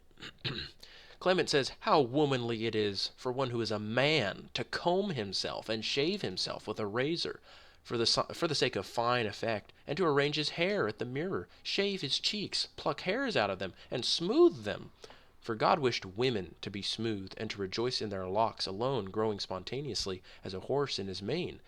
But he has adorned man like the lions with a beard, and endowed him as an attribute of manhood with a hairy chest, a sign of strength and rule. This then is the mark of the man, the beard. By this he is seen to be a man. It is older than Eve. It is the token of the superior nature. It is therefore unholy to desecrate the symbol of manhood, hairiness. And Clement again says, it is not lawful to pluck out the beard, man's natural and noble adornment. And then now we have Tertullian. And these guys are writing very early. Like guess they think he wrote this around 195. Okay, here's Tertullian. He says, "This sex of ours acknowledges to itself." Oh, now he's talking about some of the unrighteous men of his sex, meaning, some men uh, who are starting to act effeminate. He says, "This sex of ours acknowledges to itself deceptive trickeries of forms, or of trickeries of form peculiar its own, such as to cut the beard too sharply, to pluck it out here and there, to shave around the mouth." So he is criticizing these people. I should actually read the whole context here, but I don't have it. I don't have it tonight. I could probably just look this up if you guys want to hear everything he says about it. I'll save it. Here we'll go on to Cyprian. He says, "And although it is written, 'You shall not mar the figure of your beard,' he plucks out his beard and dresses his hair. And does he now study to please anyone who displeases God?" Yes. "And let us not imitate such men who do that." See, when they're quoting the Old Testament, guys, they consider the law about the beard to still be binding. Cyprian says, "The beard must not be plucked. You will not deface the figure of your beard." Here's Lactantius. He says, "The nature of the beard contributes in an incredible degree to distinguish the maturity of bodies, or to distinguish the sex, or to contribute to the beauty of manliness and strength, so that it appears that the system of the whole work would not have been in agreement if anything had been made otherwise than it is." And here's Arnobius. He says, "Though in the form of men they curl their hair," he's criticizing the Greeks. "Though in the form of men they curl their hair with curling pins, make the skin of the body smooth, and they walk with bare knees. In every other type of wantonness they lay aside the strength of their masculinity and grow effeminate in women's habits and luxury." And you know for sure that he means shaving when he says they make the skin of the body smooth, because I have a bunch of other quotes here. He says, he talks about the Greeks, that they actually, when they make sculptures of their own gods, he says that your gods are made beardless by you and with smooth faces. And he says you guys are insulting your own gods that you actually would make them look like that. Yes. And he talks about how the gods, he says, if your gods were really real, when they saw you guys making these statues of them, he says they would punish with just and merited vengeance the affront of stripping their face of the beard and disfiguring their countenance. So true, so true. All right, here's a big one. I have two quotes here. One from Ordinances of the Apostles, which is an extremely ancient book, which claims to be written by Clement himself, Clement of Rome, who was ordained by Peter. All of us, believe that this was written by the apostles. Did you guys know that both the Catholic and Orthodox Church accept these books to be apostolic? The Orthodox Church accepts all of the canons of apostolic constitutions as truly from the apostles, and we do too. We're just letting you know that some people, though, say we don't think this was really written by the apostles, but it's extremely similar to the Didache. And it's written by Clement. We don't say that every single part of it is written by the apostles, but Clement, who came after the apostles, we do believe he is the one who wrote this, and he does give the introduction to it. So here it is talking about men and women and how they ought to dress, both of them. And he says to the man, "And let him please his wife alone, and cherish her with honor, and let him study to be loved by her alone, and by none other. Adorn not yourself, that a strange woman may see and desire you. And if indeed you be constrained by her, and sin with her, death in fire shall come upon you of a surety from God, even that which abides for ever, which is in sore and bitter fire, and you shall know and understand when you are grievously tormented. But if you do not this uncleanness, but put her from you, and deny her, in this only have you sinned, that by your adornment you have caused the woman to be taken with the desire of you. For you have caused her, to whom it so happened by reason of you, to commit adultery through her desire." So he's saying, guys, you caused that woman to commit adultery in her heart by making yourself beautiful for her. And he says, "But not so are you under sin, because you did not desire her. But there shall be mercy upon you from the Lord, because you did not deliver yourself to her, nor consent to her, when she sent unto you, Neither in thought did you turn yourself to that woman who was taken with the desire of you, but she on a sudden encountered you, and was stricken in her thought, and sent unto you. But you, as a God-fearing man, did deny her, and avoid her, and did not sin with her. But she was stricken in her heart, because you are young and fair and comely, meaning you're handsome, and you did adorn yourself, and cause her to desire you. And you are found to be guilty of the sin of her, to whom it so happened by reason of your adornment. But entreat of the Lord God that sin be not ascribed to you on this account. And if you would please God and not men, and look and hope for the life and rest everlasting, adorn not your natural beauty, which is given you from God, but with humility of neglect make it mean before men. Listen to this, guys. Listen to this statement. Adorn not your natural beauty, which is given you from God, but with humility of neglect make it mean before men. He's saying actually diminish your beauty. Do not make it greater, diminish it. That's the right thing to do, guys. Don't you realize we're already young? We're already handsome. It's so sad, too, that, like, girls think that they need to add makeup and, like, all this stuff to themselves to make themselves beautiful. They just don't realize, I mean, you're already beautiful. And all of us guys, I mean, generally, unless you've been through some kind of horrible, like a train wreck or car crash, I mean, we're all young. We're all handsome, guys. Have a little bit of confidence. You're made in God's image. You are a very beautiful person naturally. And we're told, don't adorn yourself. Don't go to that excess of just adding to what God already made you men. But instead, make it mean before men, meaning make it lesser. In like manner also you shall not nourish the hair of your head, but do you shear it off, meaning make it short. Make it short. And the word for shear does not mean shave it. He just means keep it short. And you shall not comb and adorn it, nor anoint it, lest you bring upon you such women as ensnare, or are ensnared by lust. Neither shall you put on fine raiment, nor be shod on your feet with shoes which are fashioned according to the lust of folly. Listen up, guys. I know the shoe culture. Do not shod your feet with shoes which are fashioned according to the lust of folly. Nor shall you put upon your fingers rings of gold device. For all these things are the wiles of harlotry, and everything that you do apart from nature.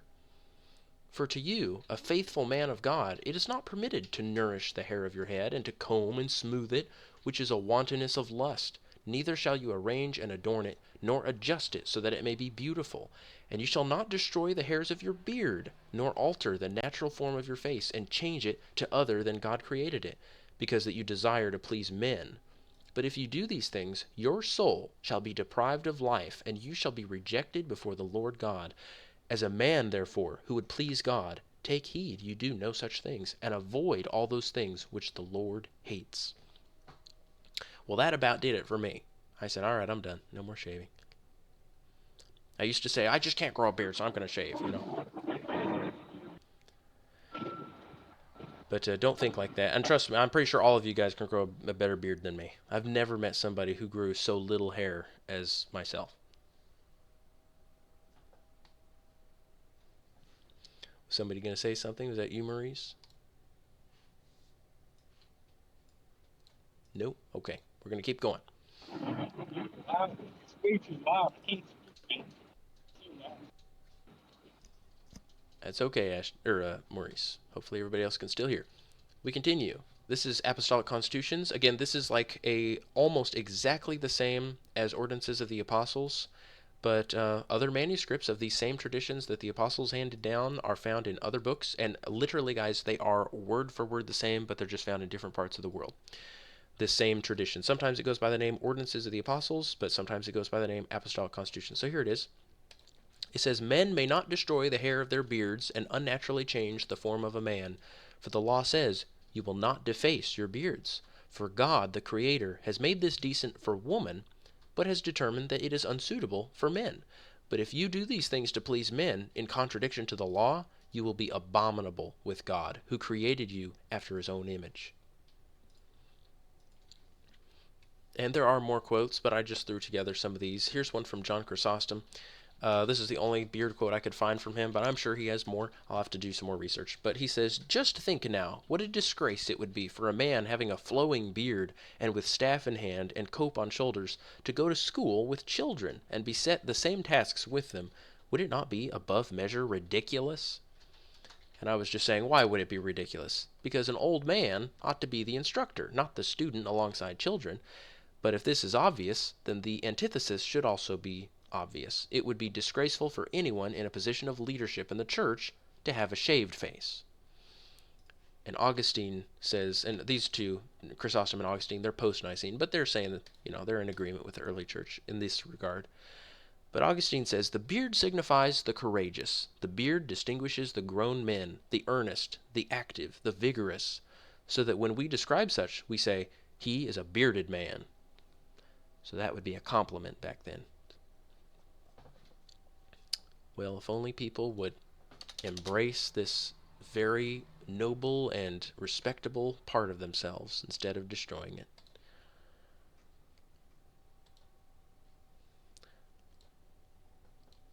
Yep. Well, we've been going for about an hour and 30. I don't know what else we want to talk about tonight, guys. Was there any other subject you wanted to discuss? Jeff, anything? I haven't spoken to you in a while. How's it going?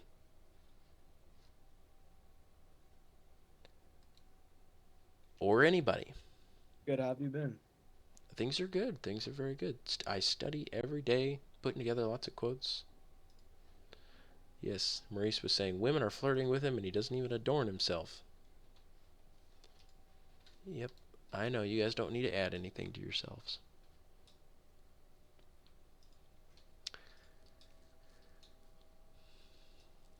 Well, that's what I got on beards, guys. There are more quotes. I just was able to throw these together. The ones from Clement and Cyprian and Tertullian and Lactantius and Arnobius and Apostolic Constitutions. That's what I got. And, of course, the scriptures. Now, somebody was asking about masculinity. Who was asking that again? Oh, Dante, you were asking about it? Oh yeah. Well, I'm not sure what specifically you're asking about it, Dante, but I hope that you at least have some better idea of what masculinity is. Yeah, this helped a bit. I was just like trying to see what it means to be a man, you know, You take according to the responsibility. Bible. Take responsibility for yourself. Be a leader. Take care of your home. Even if you're not the head of a house, you still take responsibility for yourself and you do your best to help others, support them, and you just are a very hard worker. You don't always seek relaxation and recreation, but instead you see this life as work. And you know that God will give you your reward. He'll give you your rest for eternity if you just complete a few years on this earth doing work. And Okay. everybody asks, well, can't I have some rest and relaxation? Can I have some leisure time after I've done some work? And of course, you are entitled to it. God even made it so that the body can't work nonstop. It needs to rest. We have to sleep for hours. But also know that leisure time does not have to be spent on foolish things, complete wastes of time, like watching some ridiculous movie or playing some video game where you're killing people. I mean, those things are not good. In the early church, guys, and also even in the scriptures, it describes reading the scripture or reading as leisure. They say that is leisure time. That is relaxation time. When you come in the house after a long day's work and you just sit down and you read. So don't be lazy. Don't see reading as some kind of hard work. I mean, anybody who gets to sit down and read all the time has the easiest life ever.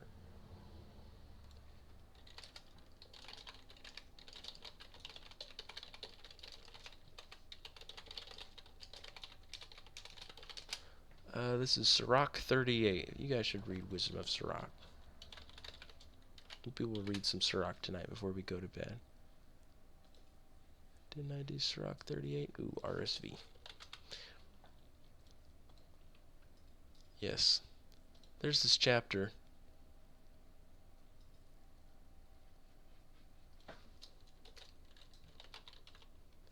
It says, the wisdom of the scribe depends on the opportunity of leisure, and he who has little business may become wise. So yeah, it considers, the task that a scribe sets for himself of reading and becoming wise. They call that leisure time. So don't call reading and studying, don't call that work. That's easy, guys. Just getting to sit down and read. That's not work.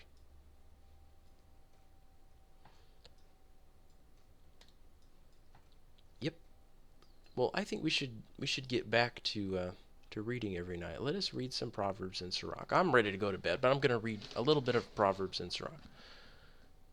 Have you guys read this book, The Wisdom of Sirach, yet? Has anybody read any of this? I listened to a little bit of it. Oh, that's very good, Dante. Hey Luke, I Yes. wanted to ask about the wisdom of Solomon. Is it similar to Proverbs? Yes, it is. It's very similar. It's a wonderful book, just wonderful.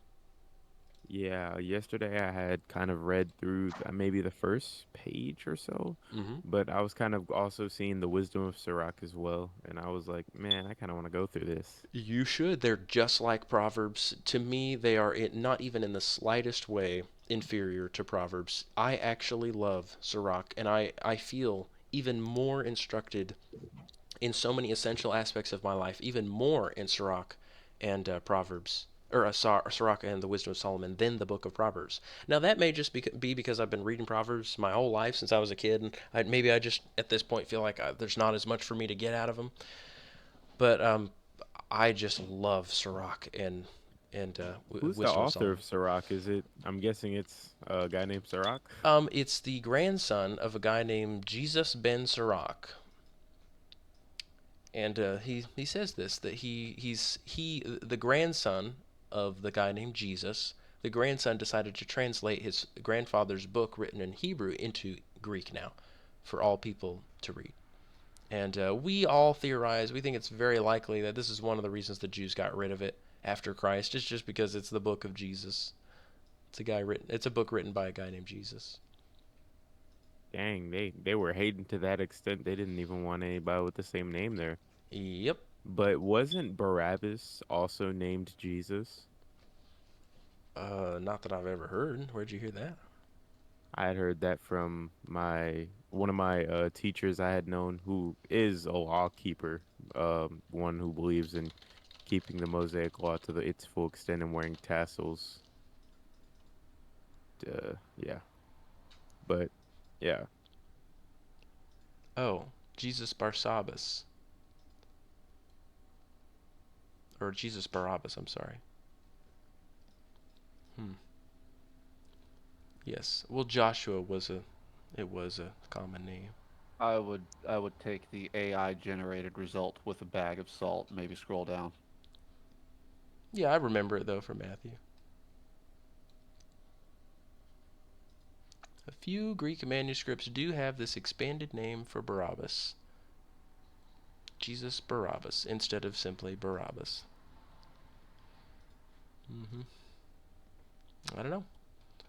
I wonder if it's an error, or I wonder if the ones that don't have it are the ones that have the error. it's interesting. Yep.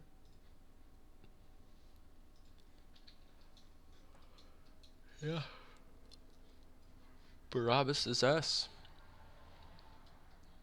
Yep. Jesus died so that we could be set free. Well, I think we should read some Sirach. I wonder, is there anybody in here from our server? Who's in here? Ashton, Robert, Preston, do you guys know which chapter we were on with Sirach? Because we could just pick up where we all are. Somebody go check the server. I don't remember what the last chapter was that we read. I think we're definitely... Also, Yeah? Luke, do you happen to have a link? Oh, sure. Absolutely. You guys want to read Sirach? Let's read it together. I'm reading RSV, but it's okay if you read RSV because it is, at least if you're reading Sirach and Wisdom of Solomon, it's not like reading Masoretic because we only have Greek copies of Sirach and Wisdom of Solomon. We don't have any Hebrew versions, so they are safe. All right. What is it?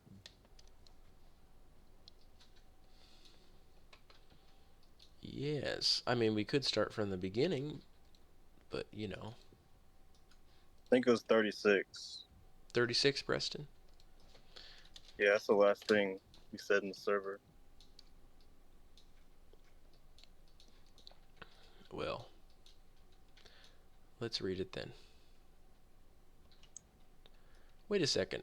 Wasn't there a chapter where it talks about the man worrying about his daughters? Hadn't we read that recently? Seems like that was a very... I remember talking about getting to the.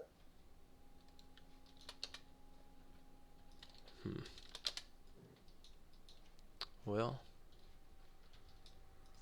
we'll just keep going. We're going to go Sirach 36. Let's do it. And then we'll read a chapter from Wisdom of Solomon. Or maybe a proverb. Okay, this is Jesus, son of Sirach.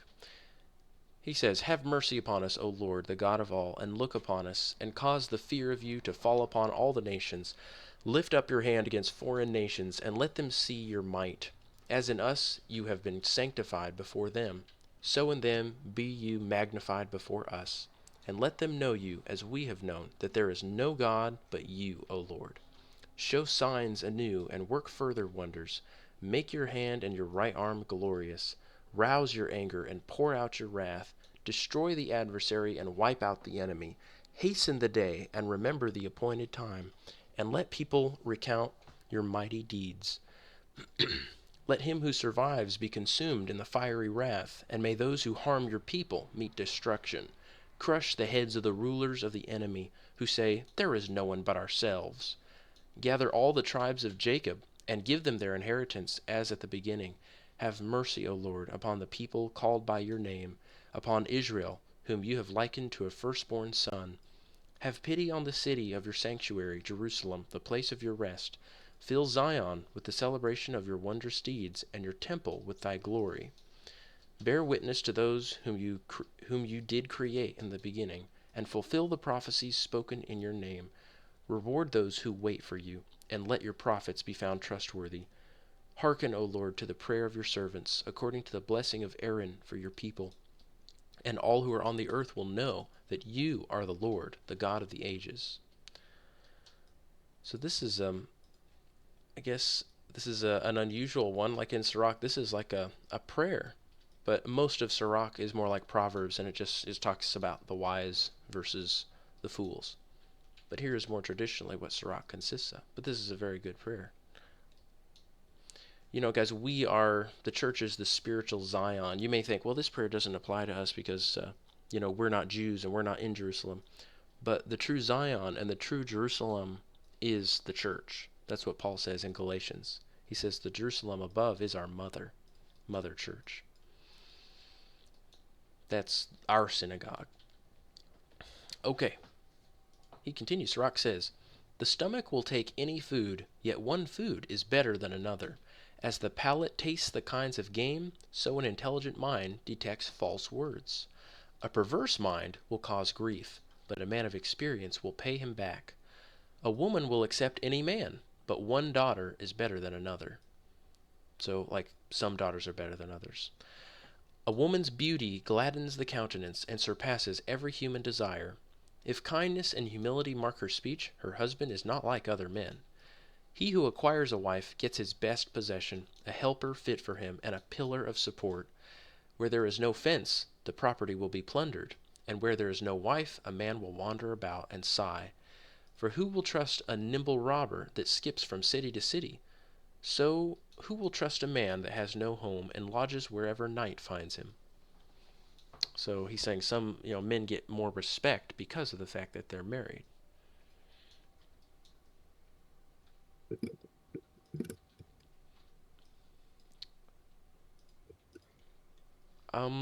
I wouldn't mind reading another chapter of Sirach, to be honest.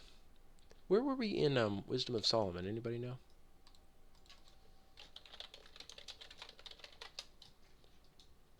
I guess it's just called Wisdom. 7.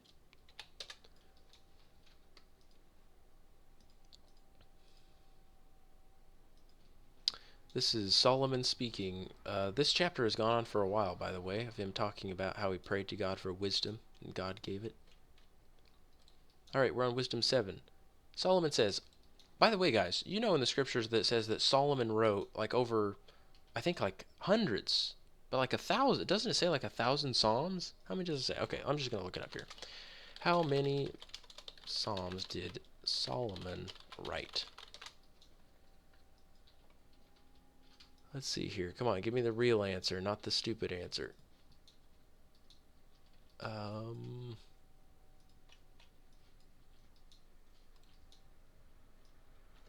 let's see here, like it's a few hundred.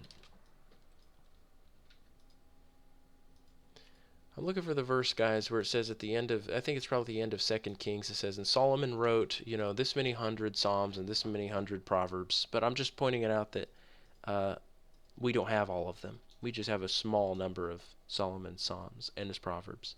But Wisdom of Solomon, according to the Church Fathers, was written by Solomon. I believe Origen says he thinks that the friends of Solomon may have been the ones who wrote it, or at least delivered it to us. But others of the Church Fathers just hand down the tradition that these are more Proverbs from Solomon. And this one certainly claims to be Solomon himself writing, and I believe it is. Okay, this is Wisdom chapter 7, Wisdom of Solomon. And he says, I also am mortal like all men, a descendant of the first-formed child of earth, and in the womb of a mother I was molded into flesh, within the period of 10 months compacted with blood from the seed of a man and the pleasure of marriage. And when I was born, I began to breathe the common air, and fell upon the kindred earth, and my first sound was a cry like that of all. I was nursed with care in swaddling clothes, for no king has had a different beginning of existence. There is for all mankind one entrance into life and a common departure. Therefore I prayed, and understanding was given me. I called upon God, and the spirit of wisdom came to me. I preferred her to scepters and thrones, and I accounted wealth as nothing in comparison with her. Neither did I liken to her any priceless gem, because all gold is but a little sand in her sight, and silver will be accounted as clay before her. I loved her more than health and beauty, and I chose to have her rather than light, because her radiance never ceases. All good things came to me along with her, and in her hands uncounted wealth. I rejoiced in them all, because wisdom leads them, but I did not know that she was their mother. I learned without guile, and I impart without grudging, meaning he's saying I'm sharing this wisdom without grudging. I do not hide her wealth, for it is an unfailing treasure for men. Those who get it obtain friendship with God, commended for the gifts that come from instruction. Guys, all the wisdom books talk so much about praying to God for wisdom and how it is the most valuable thing. And all of you need to do this. Every single one of you. Let it be your daily prayer that you pray to God for wisdom and knowledge and understanding, as the apostles say in the New Testament. Wisdom, knowledge, and understanding, especially wisdom. If you have wisdom, guys, and if you have understanding, if you understand the scriptures, if you have discernment and you can see the difference between right and wrong, and the difference between every truth and every falsehood, you will have salvation. And in this life, you will live just perfectly. You will not make mistakes. You'll not make errors. You will not have huge regrets where you say, man, I wish I hadn't done that thing. I just didn't know any better. If you're wise, you won't have to make those mistakes. You need to put a priority on being very wise.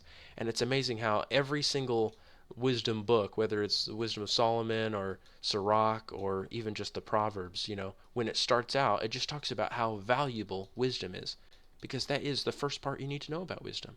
If you don't even see the value of wisdom, then you can read all these books and they just have no effect on you. But if you're actually seeking wisdom and you realize how important it is to learn from God and to learn from the ancients who are wise, you will learn many lessons that will protect you from falling into errors and ruining your own life. So put a value on this wisdom and pray for it regularly. Here Solomon continues. He says, May God grant that I speak with judgment and have thoughts worthy of what I have received, for he is the guide even of wisdom and the corrector of the wise. For both we and our words are in his hand, as are all understanding and skill in crafts.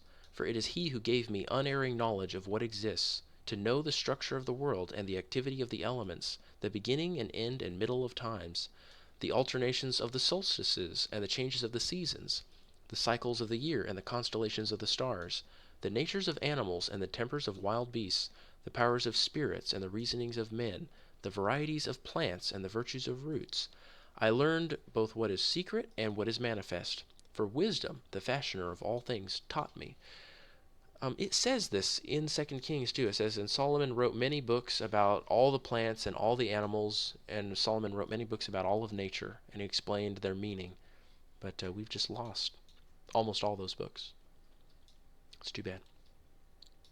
But he continues, speaking of wisdom. He says, for in her there is a spirit that is intelligent, holy, unique, manifold, subtle, mobile, clear, unpolluted, distinct, invulnerable, loving the good, keen and irresistible, beneficent, meaning it's very generous, humane, steadfast, sure, and free from anxiety, all powerful, overseeing all, and penetrating through all spirits that are intelligent and pure and most subtle.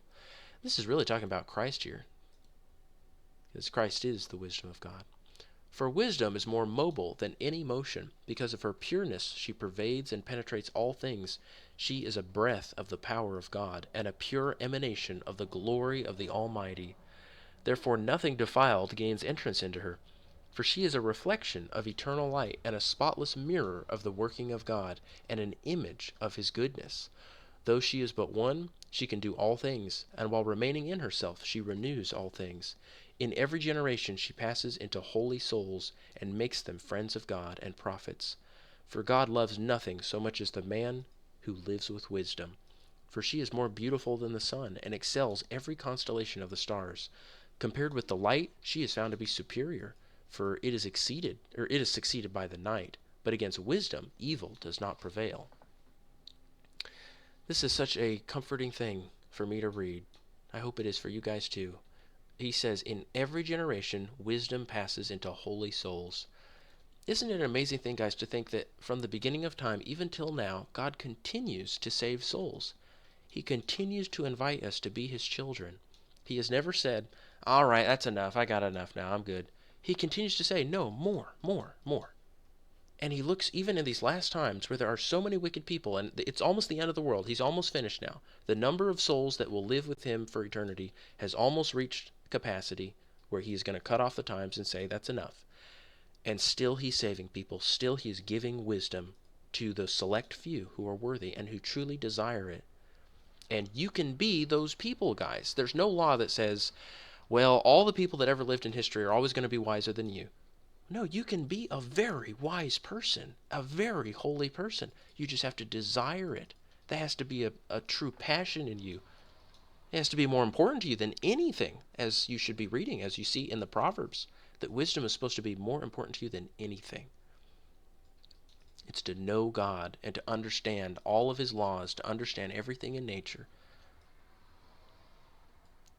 You'll be protected from errors if you are a wise person. Also, this part here where it says that wisdom is a pure emanation of the glory of the Almighty, and it says she is a reflection of eternal light, a spotless mirror of the working God, and an image of his goodness. Some church fathers, and even a lot of scholars today, they think that Paul in Hebrews chapter 1 is just simply quoting wisdom here. Because Paul, of course, read Wisdom of Sirach. He read the whole Old Testament. But he says that Jesus is the radiance of his glory and the exact representation of his nature.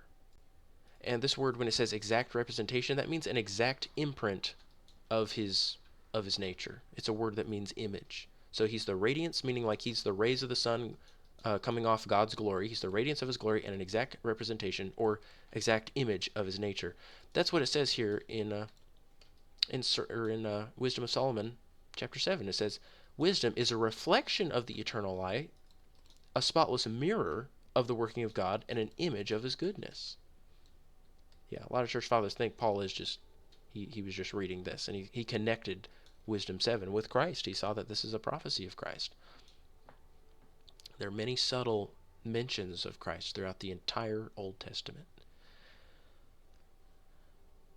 And we did read this, Preston. That's why this was the last one we mentioned, but it's okay. I'm so glad we read it again.